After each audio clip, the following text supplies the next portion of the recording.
If you were handed a blank piece of paper today, right now, and tasked with designing a completely conflict-free society from scratch, where would you even start? Oh, wow. That is a massive question. Right. I mean, I think most of us, including you, our listeners sitting right here with us as the third mind in the room, you might start by thinking about agriculture. Yeah, definitely. Like, how are we going to grow food? How do we distribute it? Exactly. Yeah. Or you might start with a legal framework, you know, try to figure out how to mediate disputes, how to allocate resources so people don't fight. The practical logistics. Yeah, the basic survival stuff. But what if you bypassed all of that? What if you skipped past the practical logistics, skipped past the traditional philosophy, and decided to base your new utopian society on quantum mechanics? Which is just a wild pivot. It really is. Today, we are unpacking a highly unusual, incredibly dense document. It's dated June 8, 2024, written by an author named Shufeng, and it's titled The Truth About Utopia. And it is a fascinating read. It really is. Our mission for this deep dive is to figure out how this text takes high-level theoretical physics and uses it as the foundational blueprint for a real-world, global, communal living project, a project called Lifechanyuan. Yeah, and that connection is not something you see every day. No, not at all. Okay, let's unpack this, because opening a manifesto about communal living with a lecture on subatomic particles is, well, it's not your standard utopian playbook. No, it's really a striking departure from historical norms. I mean, if we look at traditional utopian literature, going all the way back to, say, Thomas More in the 16th century. Right, the classic. Exactly. The focus there is almost entirely on the structure of the society itself.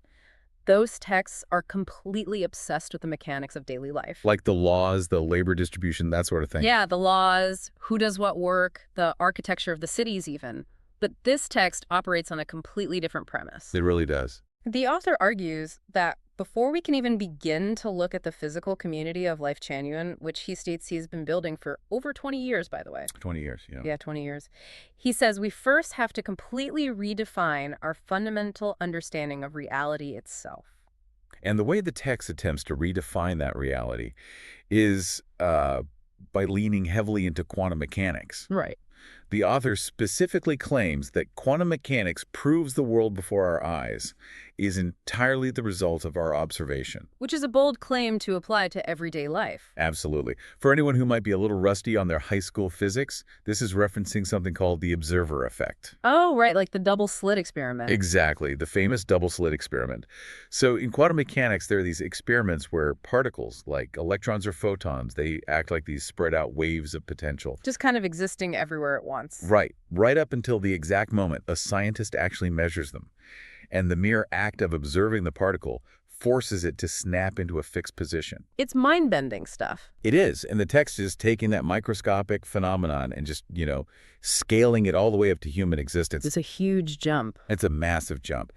Shufeng claims that, strictly speaking, our macro-level reality is a direct manifestation of our consciousness. Meaning what exactly for the average person? Basically, he's saying whatever the state of your internal consciousness is, reality is going to present you with external physical results that match it perfectly. And he claims to have deeply experienced this truth through his 20 years of creating this community. What's fascinating here is that scaling subatomic physics to human consciousness is just a massive intellectual leap. For sure. A skeptic reading this might immediately wonder how on earth that scales to a group dynamic. That is exactly where my mind went. I found myself looking at this concept and just trying to map it onto a community of actual, real human beings. Right, because humans are messy. Inherently chaotic. I mean, if reality is entirely dictated by an individual's consciousness, how do you logically get an entire group of different people to manifest the exact same utopian reality? It seems almost impossible. Right. We all walk around with completely different backgrounds, different traumas, desires, and totally different blind spots. Yeah, you put 50 people in a room, and they all want different things. Exactly. And if reality is just a mirror of their internal consciousness, you don't get a unified, peaceful utopia out of those 50 people. You get 50 completely different, probably conflicting realities just crashing into each other. It sounds a bit like modern manifestation culture, honestly. Yes, but taken to this, extreme degree. Right. But a sociological perspective gives us a different lens to view this through. The question isn't necessarily whether the physics is being applied accurately in a peer-reviewed scientific sense. Okay, then what is the question? It's rather what function the language of quantum mechanics serves in the architecture of this text. Oh, I see what you mean. The purpose of using that specific vocabulary. Exactly.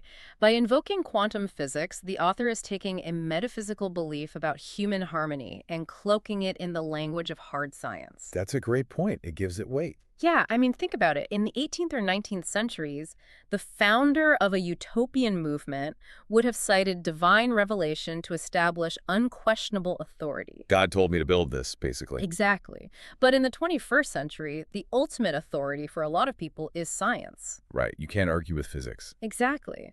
By framing human consciousness as a physical law, comparing it to the absolute rules that govern subatomic particles, the author establishes a foundation that feels completely objective. Unshakable. Unshakable and undeniable. It signals to the reader that this isn't merely a philosophical opinion on how people should live. It is the fundamental operating system of the universe. Wow. That makes a lot of sense. It elevates the commune from just a, you know, localized social experiment to a scientific inevitability. It sets up a dynamic where questioning the commune feels like questioning gravity itself. That is such a powerful rhetorical tool. But a theory about consciousness eventually has to become a real place, right? A place where people actually sleep and eat and live. It has to materialize. Exactly. And the text transitions from this quantum theory to the physical creation of the community. It states that in April 2009, a new type of production and living model was created based on these principles. 2009, so they've been at this for a while. Yeah. They call it the second home, or Utopia. Yeah. And here's where it gets really interesting, because the author uses this incredibly jarring linguistic collision to describe this place. Jarring how? What does he call it? He calls it the kingdom of the greatest creator, Shufeng-style communism, and a heaven on earth. Oh, wow. That is a dense, almost paradoxical combination of terminologies. It really is. You have completely distinct, historically opposing spheres of human thought just being smashed together into a single sentence. The friction between those terms is so intense. I mean, when I hear the word communism, my brain immediately goes to socioeconomic systems, resource distribution, secular materialism. Right. The exact opposite of theology. Exactly. Historically, communist ideology has been distinctly aggressively anti-religious. Yeah, absolutely. But right next to it, the author uses the phrase, kingdom of the greatest creator, which is deeply, intensely theological. It implies this divine hierarchy. So how do a secular economic framework and a highly spiritual framework actually operate together when you're, managing resources? To understand that synthesis, we really have to look at why past utopian movements have fractured. Okay, lay it on me. Well, in the 19th century, there were dozens of secular, purely economic communes that failed. This totally fell apart. Yeah, because once basic material needs were met, or conversely, once resource scarcity hit really hard, the group lacked a deeper, binding spiritual anchor to keep them united through the hardship. So they just scattered when things got tough or boring. Precisely. And conversely, purely spiritual communes often collapsed because they lacked rigorous, practical systems for, agriculture and resource distribution. They had the faith, but couldn't figure out who was supposed to do the dishes. Exactly. So by synthesizing communism with the kingdom of the creator, this text is attempting to construct a totalizing worldview that covers every single spectrum of human need. That's incredibly ambitious. It is. The Zhuang-style communism aspect addresses the material world, the logistics of ensuring everyone has access to the community's production. Keeping everyone fed and housed. Right, and the kingdom of the creator aspect addresses the psychological and spiritual world, providing a sense of divine purpose. That synthesis points to a much larger promise the text makes, actually. The author explicitly states that the goal of this utopian life is to completely resolve and eradicate various social maladies and every individual's worries, pains, and misfortunes. Wow. Every individual's pains and misfortunes. Every single one. The promise being made here goes far, far beyond a stable food supply or, a supportive group of friends. Yeah, it's offering an absolute cure for the human condition itself. Which is wild. A promise of total psychological and material relief is incredibly potent. It's a huge draw. But grand promises require a track record to be taken seriously. Right. You can't just say that without proof. Exactly. Which brings us to the survival of this model. How has it actually held up? Well, the text leans really heavily into its longevity. It claims that this second home has never disappeared since its inception 16 years ago in 2009. 16 years is a long time for a commune. It really is. The author writes that the model has taken more than 10 heavy blows, yet it retains infinite vitality and life force. 10 heavy blows. Yeah, and furthermore, it is not just confined to one location anymore. The text specifically highlights that it is currently operating in international branches. They say the second home is running very well in Thailand, Canada, and South Korea. That's a significant global footprint. It is, but I found myself really pausing at that phrase, 10 heavy blows. It's very dramatic. It is deeply mysterious because the text completely omits any details about what those blows actually were. Oh, really? No specifics at all? None. Were they dealing with government raids? Did they face financial ruin? Were there internal schisms where, like, half the members just packed up and left? We simply don't know. If we connect this to the bigger picture, the ambiguity of the heavy blows is actually a crucial structural feature of the narrative itself. How so? Sociologically speaking, the specifics of the hardship don't matter nearly as much as the fact that the hardship simply exists. Okay, I think I follow. Enduring external pressure is practically a mandatory component for forging a resilient communal identity. Without a test, a utopia is just a fragile theory. It's like a resilient startup company, Yeah. right? Like they constantly pivot to survive market crashes, and they use that adversity as proof of concept. So the existence of the blow validates the model. Exactly. If a system can endure an external attack without collapsing, the members can point to that survival as undeniable proof that their initial design was flawless from the start. Beyond just validating the model, a persecution narrative, surviving these undefined blows from the outside forges an incredibly strong us versus them boundary. Oh, totally. The classic in-group, out-group dynamic. Right. It implies that the outside world is inherently hostile, chaotic, and just fundamentally misaligned with the truth. Which makes the inside feel even safer. Exactly. This external hostility acts as a pressure cooker that solidifies the internal cohesion of the group. It makes the safety and harmony of the second home look far more appealing to its members. And then the global expansion plays into that too, I bet. Oh, absolutely. Expanding into countries with vastly different cultures, like Thailand and Canada, serves to prove to the members that this ideology is universally adaptable, rather than just some localized fluke. But, expanding globally is ultimately just a logistical success, isn't it? A utopia's true test isn't real estate, it's the human mind. That's the real battleground. Surviving external blows is one thing, but how do the individuals inside the commune actually react to each other on a daily basis? That's where things usually break down. Right. And this brings us to what might be the text's most radical claim regarding human nature. The author writes that inside the second home, a group of strangers lives together like a family, completely free of conflict, jealousy, resentment, theft, quarreling, or fighting. Completely free. Completely. Instead, they are just laughing and sharing everything happily together every single day. Every day. So what does this all mean? Because any skeptical reader, including you listening right now, has to wonder how this aligns with basic biological reality. It sounds a bit like a fairy tale. It does. Even in incredibly tight-knit biological families where people genuinely love each other unconditionally, there is friction. Oh, of course. People bicker over someone leaving dishes in the sink, or a tone of voice, or just simple exhaustion. It is a fundamental aspect of human psychology to experience annoyance. We get tired, we get cranky, it happens. Yeah. The total, complete eradication of jealousy among complete strangers seems to bypass human nature entirely. We have to analyze the mechanism behind that claim, though. You are viewing the concept of friction through the lens of a society built on individual ownership and personal ego. Okay, fair point. When you mention fighting over dishes, that assumes there is a your dish and a my turn to wash it. Right, there's possessiveness attached to the chore. Exactly. If a system genuinely abolishes private ownership and successfully dissolves the individual ego into a collective identity, the traditional triggers for jealousy and resentment mathematically change. The triggers just aren't there in the same way. Right, and notice how the text uses absolute language without conflict and eradicate. It does not claim that the community simply has like an excellent conflict resolution protocol or a really great mediation system. It's not about managing the conflict. No, it claims the negative emotions themselves literally cease to exist. Which forces us to ask a really difficult question about how that state is achieved. Does a utopian model maintain this surface-level peace through immense psychological suppression. That's the danger, isn't it? Yeah. Do the members just bury their natural frustrations deep down because expressing annoyance is considered a failure of their spiritual evolution? I can't be mad or I'm not enlightened. Exactly. Because if it is suppression, that is a psychological pressure cooker waiting to explode. Or, to give the text the benefit of the doubt, does this environment genuinely trigger a transformation in human consciousness, just as Juefen claimed at the very beginning with his quantum mechanics theory? Does it actually work? Yeah. Does the environment actually permanently rewire human psychology?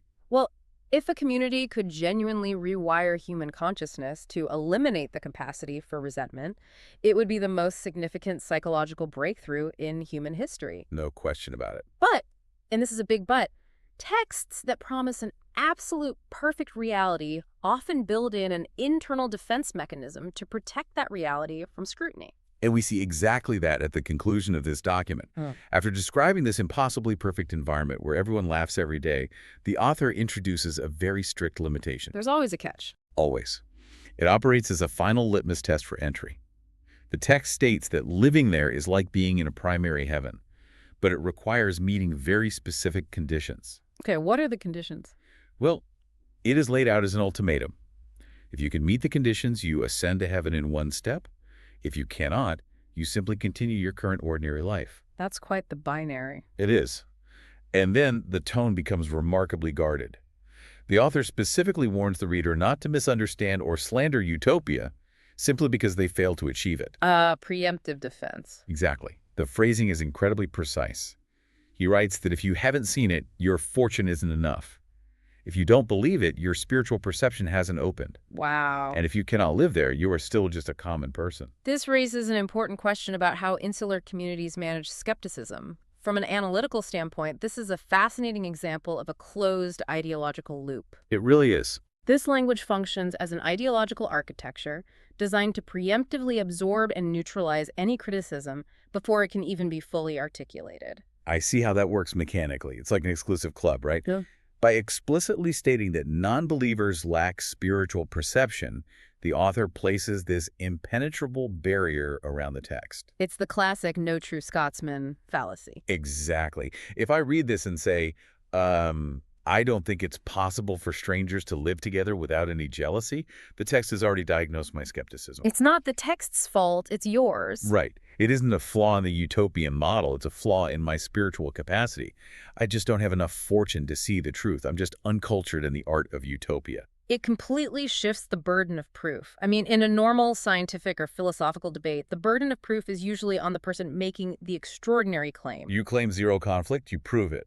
Right. But in a closed ideological loop, the system is flawless by definition.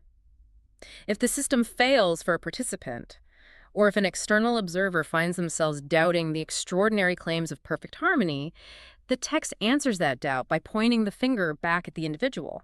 It puts it all on you. It suggests you just aren't enlightened enough.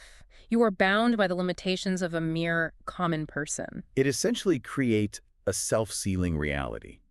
It deeply flatters the people inside the community. You know, they are validated as the spiritually evolved minority who have successfully ascended in one step. You get to feel special. Totally. While entirely dismissing any external critics as spiritually blind. And this brings the entire document full circle back to the quantum mechanics foundation. Oh, you're right. The consciousness manifesting reality. Yes. If physical reality is strictly a manifestation of our consciousness, as the author claimed on page 1, then if you look at the second home and fail to see a perfect utopia, the problem is undeniably your consciousness. The commune itself remains totally untouched by the critique. Untouched. It is an incredibly dense, layered piece of writing. Let's briefly trace the logical journey we've taken on this deep dive together. It's been quite a ride. It really has. We started with the ambitious premise that human consciousness directly creates physical reality. That's a spiritual concept that the author cleverly anchored in the terminology of quantum physics to establish unquestionable authority. Right. The observer effect scaled up. From there, we explored the real-world execution, the creation of the second home, in April 2009. And we saw that fascinating synthesis of secular materialism and theology through terms like Suifeng-style communism and the kingdom of the greatest creator. We then examine the sociological function of its resilience, how surviving undefined heavy blows over 16 years and expanding globally to places like Thailand, Canada, and South Korea operates as a vital persecution narrative. To forge that internal cohesion, which brought us to the daily reality of the community, a space where humans supposedly operate completely free of all conflict and jealousy, guarded at the gates by a strict ultimatum that neutralizes all criticism by attributing doubt to a lack of spiritual perception. It's a remarkably tight system. It is. Analyzing documents like this is just endlessly fascinating. Because underneath the intense ideological architecture, the scientific jargon, and the absolute claims, there is a core element that is deeply, deeply recognizable. It speaks to a very basic human need. It does. These texts highlight a universal human desire. The modern world is chaotic. It is full of anxiety, economic pressure, isolation, and interpersonal conflict. It's exhausting. It is exhausting. The yearning to escape that pressure, to find a perfect, harmonious community where we are completely understood and relieved of our burdens, that is something that resonates with almost everyone on some level. The mechanism the author proposes to achieve that peace may be radical, and the ideological defense systems may be impenetrable, but the underlying motivation to cure the human condition is a powerful and very human driving force. It absolutely is. But as we wrap up today's analysis, we want to leave you, our listener, with a final lingering thought to explore on your own. Something to mull over. Yeah, a question that builds on the mechanics we've unpacked today. If achieving a perfect, conflict-free heaven on earth fundamentally requires every single person in the community to possess the exact same level of spiritual perception. And a consciousness so perfectly aligned that nobody ever experiences friction or disagreement. Exactly. Does that perfection ultimately cost us our individuality? That's the real trade-off, isn't it? Is the price of total harmony the complete eradication of the unique flaws, the dissenting opinions, and the chaotic differences that make human beings so endlessly interesting? It's a heavy price. It's something to think about the next time you find yourself wishing for a reality without any arguments. Thank you so much for joining us on this deep dive. We always appreciate exploring these intricate sources with you as the third mind in the room. Keep questioning, keep analyzing, and we'll catch you on the next one.